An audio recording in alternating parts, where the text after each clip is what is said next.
Ini dia Samsung Galaxy A55, smartphone mid-range terbaru dari Samsung. Tapi jangan salah, walaupun smartphone ini ada di kelas mid-range, A55 ini dibilang itu mirip banget sama S24, flagship terbaru dari Samsung. Gak cuma dari desain, tapi juga dari fitur dan spesifikasinya yang gak kalah menarik nih. Masa iya? Apa A55 ini bakalan jadi flagship versi low budget? Langsung aja kita bahas.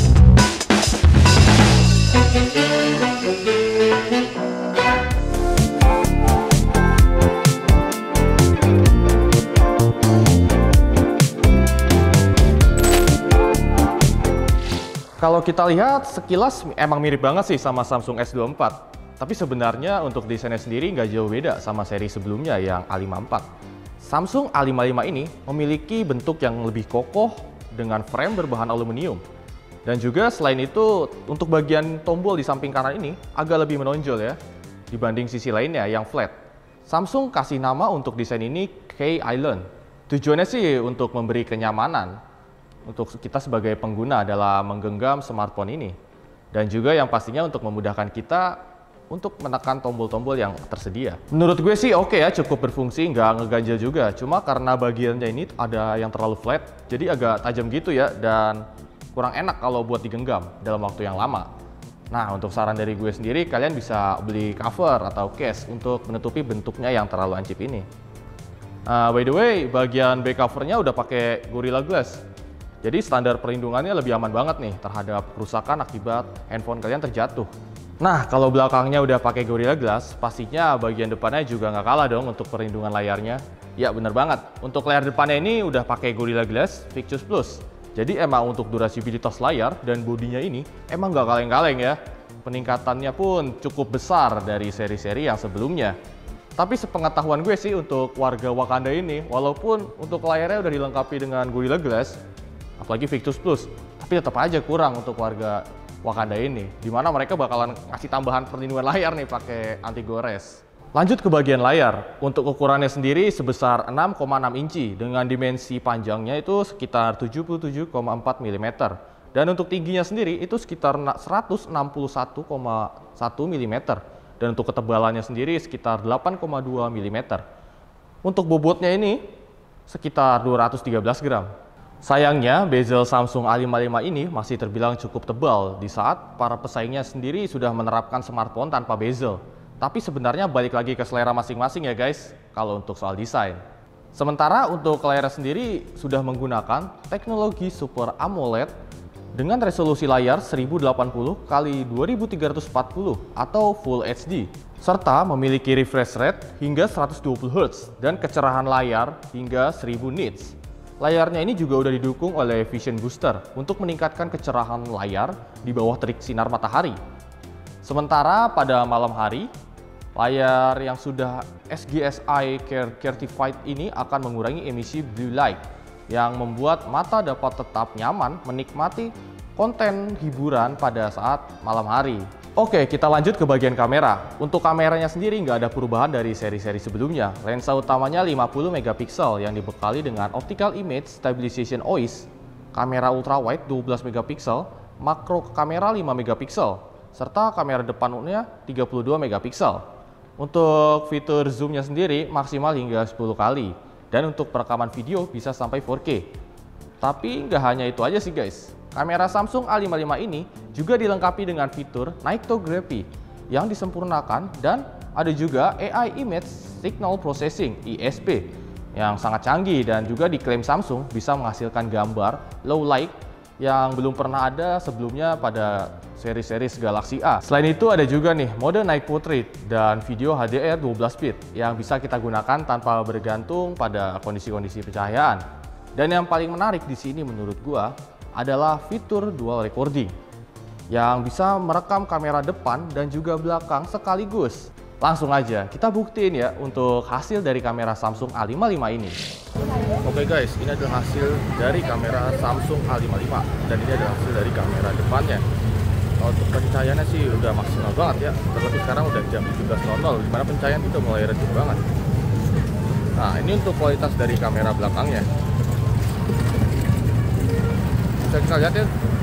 Oke guys, berikut mungkin hasil dari kamera depan dan belakang Samsung A55. Kalau menurut gue sih untuk kualitas kamera seperti ini sih untuk membuat konten itu udah cukup banget ya. Tapi gue mau tahu dong pendapat kalian bagaimana, apakah kamera Samsung A55 ini udah worth it atau belum untuk membuat sebuah konten.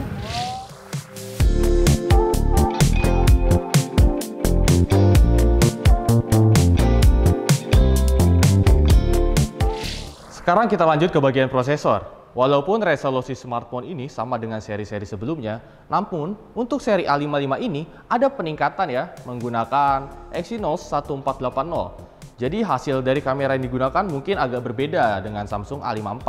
Kalau kita ngomongin prosesor, menariknya Exynos 1480 ini disebut-sebut menggunakan GPU X-Clips 530 yang berbasis AMD RDNA 2. Seharusnya ini bisa jauh lebih bertenaga dibandingkan dengan GPU Mali pada chip Exynos Samsung A54.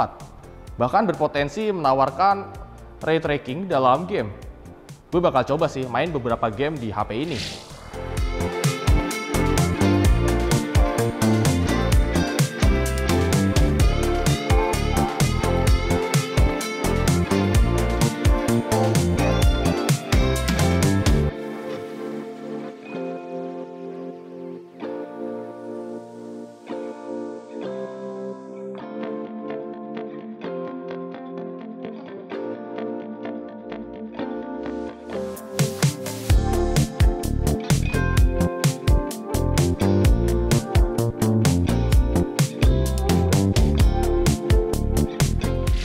Nah, kalau untuk konektivitasnya sendiri, HP ini sudah 5G, dilengkapi dengan Bluetooth versi 5.3 dan NFC. Pada pembelian unit ini, kalian hanya dapat kabel USB yang bertipe Type-C tanpa kepala charger dan satu SIM ejector. Sementara untuk SIM hanya terdiri dari SIM 1, hybrid SIM atau micro SD, dan eSIM. Buat kalian yang ngerasa kurang dengan kapasitas memori yang tersedia, bisa ditambahkan menggunakan dengan micro SD hingga kapasitas 1 TB. Oke, kita lanjut ke bagian fitur. Untuk keunggulan selanjutnya yang paling menonjol adalah fitur keamanan. Samsung menghadirkan Samsung Knox Vault, yaitu sistem keamanan yang sudah tersertifikasi EAL5+. Ini juga akan memproteksi informasi pribadi dalam hardware terpisah. Informasi pribadi ini juga nggak cuma berupa file, tetapi juga hal lain seperti informasi PIN, pola, lock screen, dan juga password yang terdata.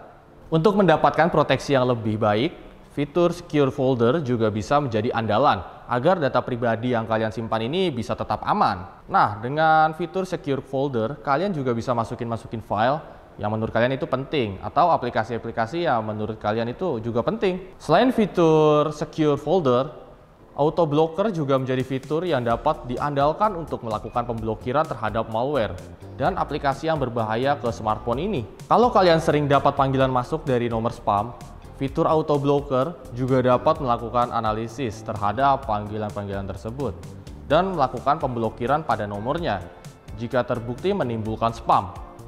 Jadi kalau soal keamanan, smartphone ini patut banget sih diacungin jempol. Fitur selanjutnya, smartphone yang satu ini juga udah berbasis IP67 yang bisa tahan air di kedalaman 1 meter dalam waktu 30 menit. Kena hujan doang mah aman, gak ngaruh dipakai selfie pas renang juga masih bisa sih. Emang nggak salah sih kalau pilih HP ini buat konten di segala rintangan dan cuaca. Oke, yang selanjutnya ketahanan baterai. Buat kapasitas baterainya sendiri, HP ini punya kapasitas 5000 mAh untuk nemenin kegiatan-kegiatan kalian. Pihak pabrikan Samsung mengklaim bahwa baterai tersebut bakal tahan digunakan hingga pemakaian seharian. Selain itu, untuk dukungan pengisian daya, ini juga masih sama sih dengan seri A54, yaitu 25 watt. Gue tadi pagi juga sempat nyoba sih untuk ngecharge 45% sampai ke 100% itu butuh waktu sekitar 1 jam 25 menit. Jadi buat pemakaian seharian menurut gue termasuk cepet banget sih. Oke guys, jadi gimana nih menurut kalian? Udah fix buat nabung untuk beli Samsung A55?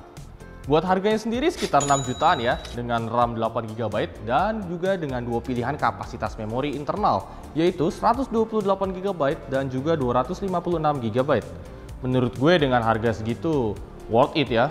Kalian udah dapat kamera spek dan juga fitur yang terbilang lengkap. Mulai dari prosesor, kamera, layar, desain, dan juga ketahanan baterai yang bisa terbilang awet banget sih. Walaupun mungkin kompetitornya banyak yang nawarin spek dan fitur yang lebih unggul. Tapi karena ini Samsung yang sekalian jual nama brand dengan tawaran spek dan fitur tersebut, menurut gue masih oke banget sih. Sekian video kali ini, jangan lupa like, comment, share, dan juga subscribe. Nyalain juga lonceng notifikasinya, supaya kalian gak ketinggalan informasi yang bakal terus kita update di channel ini. See you in the next video and ciao!